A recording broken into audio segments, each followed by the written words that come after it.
Have you ever wondered where the chicken you eat comes from? The obvious answer is from eggs. But not just any eggs. These eggs are different than the ones you buy in the store because they come from a different type of chicken. So where do these eggs come from?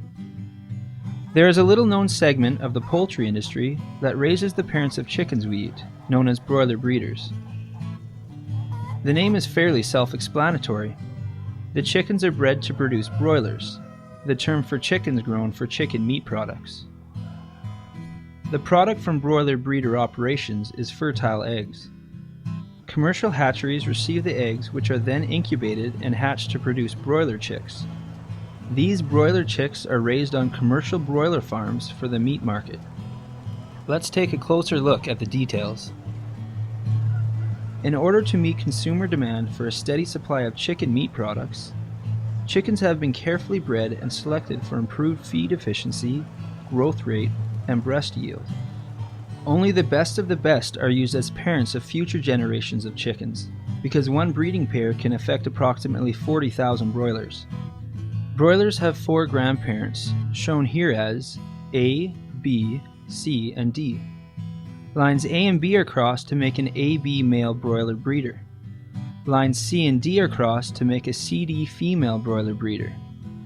The ABCD offspring are broilers. This breeding system ensures that broilers have all the necessary qualities to produce nutritious, safe, and top quality meat. The Canadian poultry industry is committed to producing chicken products that meet the highest standards for food safety and quality through biosecurity measures. In order to maintain a healthy flock, diseases must be prevented from entering the barn from an outside source. Did you know that chicken barns have a dress code? A change of boots and clothing are necessary.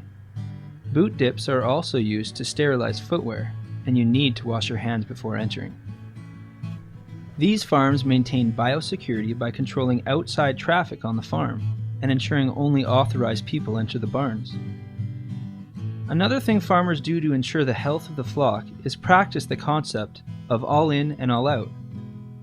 An entire flock will come into the barn at the same time, and the flock will be depopulated or be taken out of the barn at the same time. This way, the barn can be cleaned and disinfected between flocks. Broiler breeders arrive on the farm as day-old chicks. The chicks are usually delivered by trucks and sometimes by plane, since they come from breeding farms outside of the country. What happens until these chicks are old enough to start laying eggs? There are 2 stages in a broiler breeder's life: rearing and breeding. Producers have separate barns called pullet barns, where the chicks are reared. Pullet is the technical term for a young female chicken before she starts to lay. For the first couple of days after the chicks arrive, they are provided with high light intensity and 23 hours of light per day to encourage eating and drinking. Since the desired product is fertile eggs, most of the chickens on broiler breeder farms are hens. At the hatchery, chicks are sorted and counted according to sex.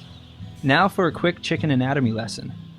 In birds, the reproductive and digestive tracts share a common exit, called the cloaca or vent. The chick's cloaca is everted and examined to determine its sex.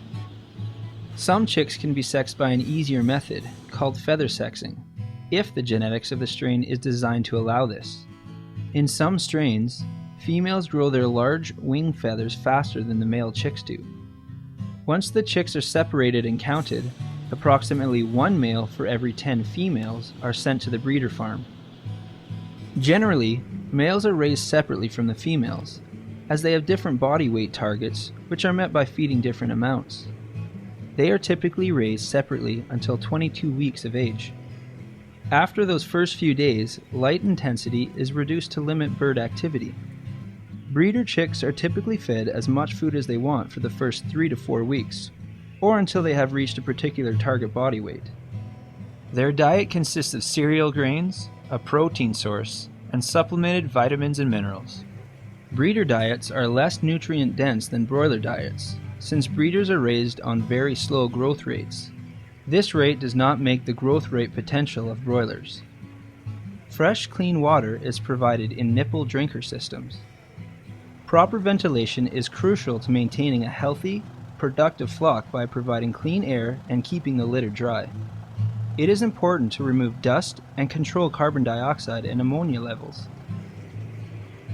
Light traps are used to control the interior light environment by blocking any outside light. While they are young, birds are exposed to short days, approximately 8 hours in length. The young birds are called chicks until their down starts to be replaced by feathers. Flock uniformity is important throughout the production cycle. It is maintained by providing enough space for all the birds to eat at one time, so there is no competition at the feeders.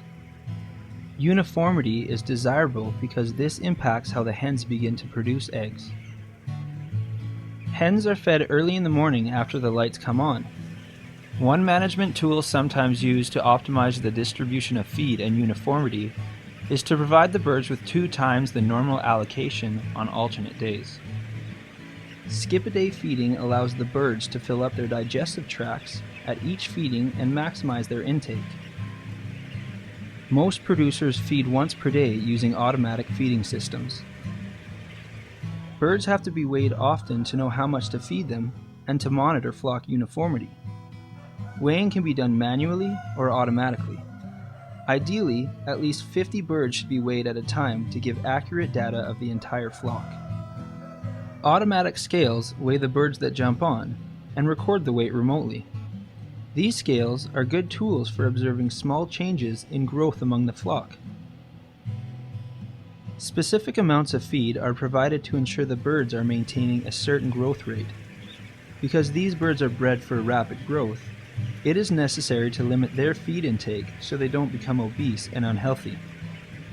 Their feed is in a mash form so that it is palatable to the birds, encouraging them to eat their allotted amount of feed.